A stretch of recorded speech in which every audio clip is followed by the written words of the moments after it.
Matt Bosco is suing Patricia Bork, his former lover, for the cost of a cell phone and slander. She is countersuing her former friend for harassment. Now, Matt, you claim that you and the defendant had sex on many occasions, and in fact, you can cite specific dates, times, and places.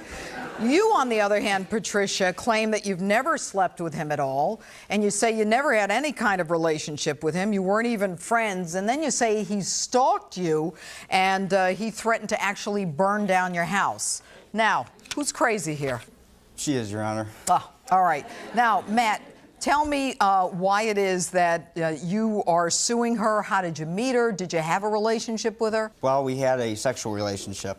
That's a relationship. On July 30th, my friend our mutual friend used my cell phone to call her because his didn't work.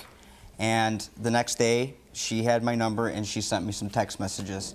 And that led to talking on the phone, and I went to her house that night, August 1st at about 1:30 a.m. Then August 2nd, late at night. Well, what happened at 1:30 a.m. on August 1st? Did he come to your house? Yes, he did stop by at my house. Okay, and is what he's saying so far accurate? It is not, no. Oh, already, okay. So how did you meet him, Patricia?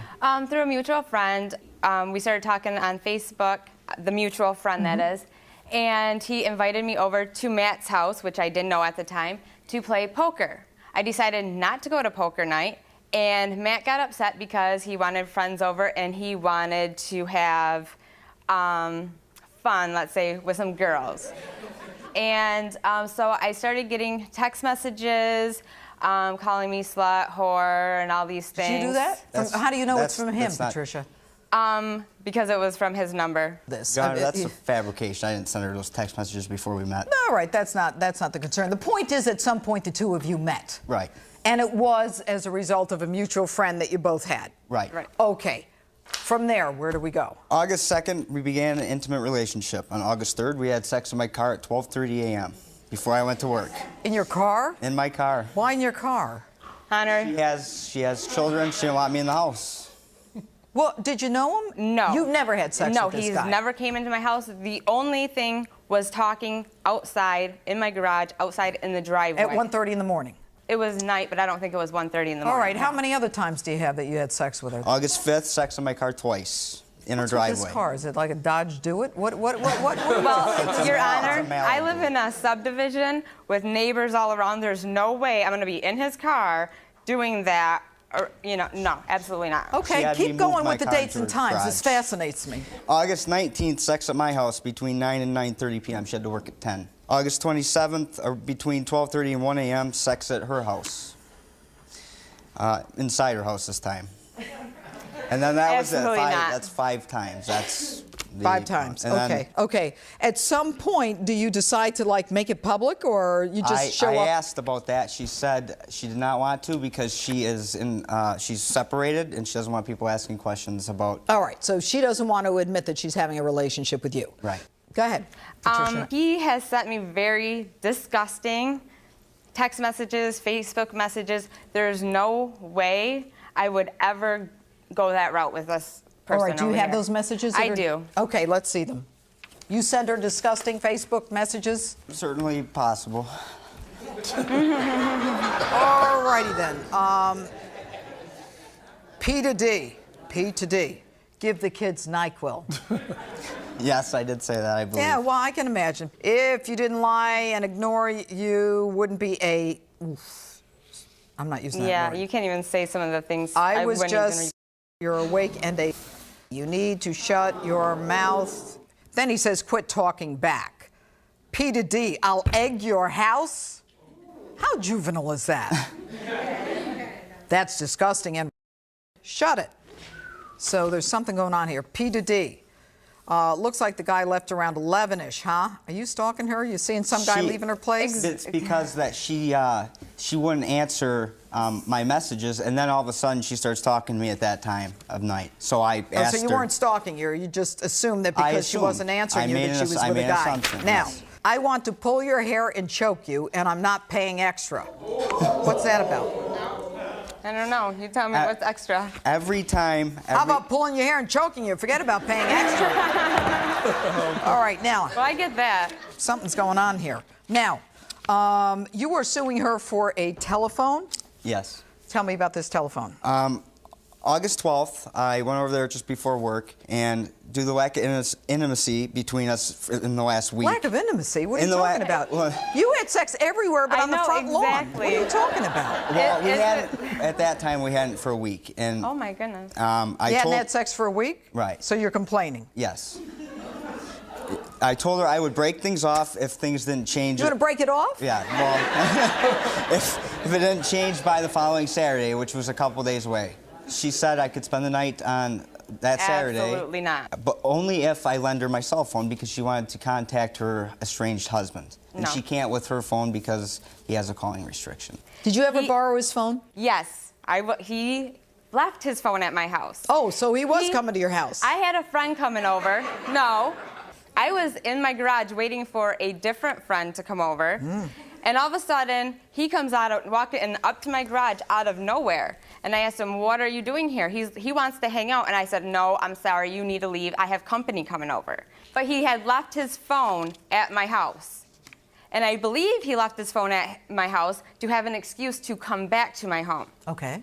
So I had taken it into my kitchen area, and that's when his phone got burnt. It got burnt? That's why his phone How? got burnt. I come home from work, I'm cooking for my children, which I don't cook very often, and I'm making bacon. On the stove, my children are on the stool bench watching me. I go and put something in the microwave, had my back. All of a sudden, my kids are like, Mom, something's on fire. I freak out, I go over there.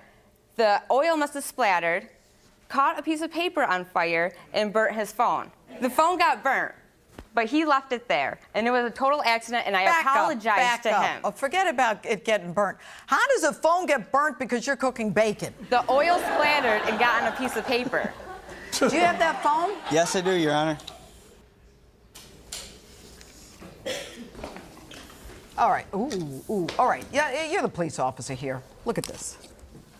What? What's going on here? Look like she put that in the pan. Oh, look. Did you fry it? Yeah, that does. It looks like you fried it. Next on Judge Pirro. Because I don't want to have sex with him. He disgusts me. I wish you were here from D to P. I'm so bad. What are you doing, baby? You lied to me. You're having sex with this guy, you're having booty calls, and you lied to me. And later. You have two girls now? Yes. Okay, good. Is one of them the 3-year-old that is the core issue in this case? Yes. And what is this 3-year-old's name? Annihilator. Annihilator? Annihilator. Why is she an annihilator? This kid is a little klepto. She gets you so fast you don't know she got it and gone. Judge Jeanine Pirro. I've been a prosecutor, a judge, and a DA for 30 years. As a DA, she had a 100% conviction rate. When you don't do anything, the message is it's okay to mess with me. She's an advocate, I started one of the first domestic violence units in the nation. a mentor, The most important thing that you can learn here tonight is that you must believe in yourself. a judge. Where do you get off making a decision a child should not see the father? Justice with conviction. Judge Jeanine Pirro.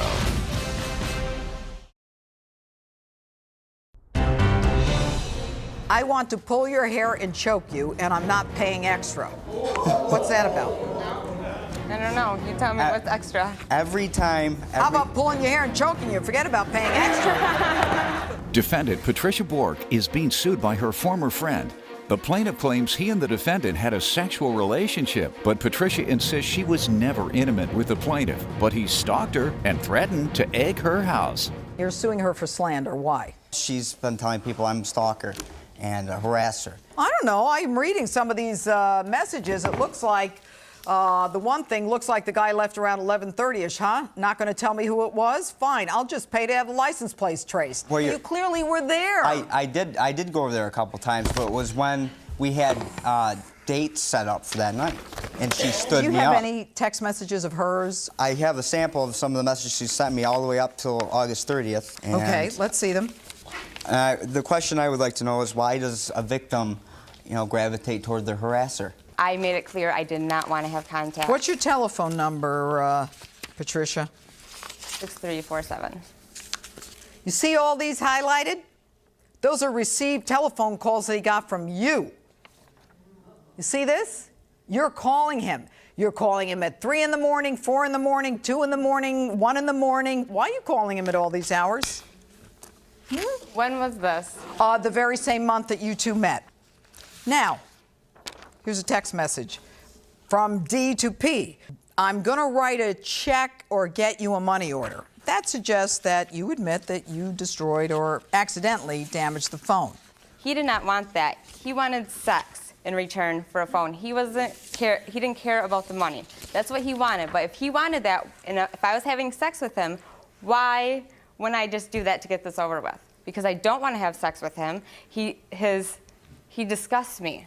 It's not true. I didn't. Well, you hear this one. Can't wait. Text message from the defendant to P. I wish you were here. From D to P. I so bad. What are you doing, baby?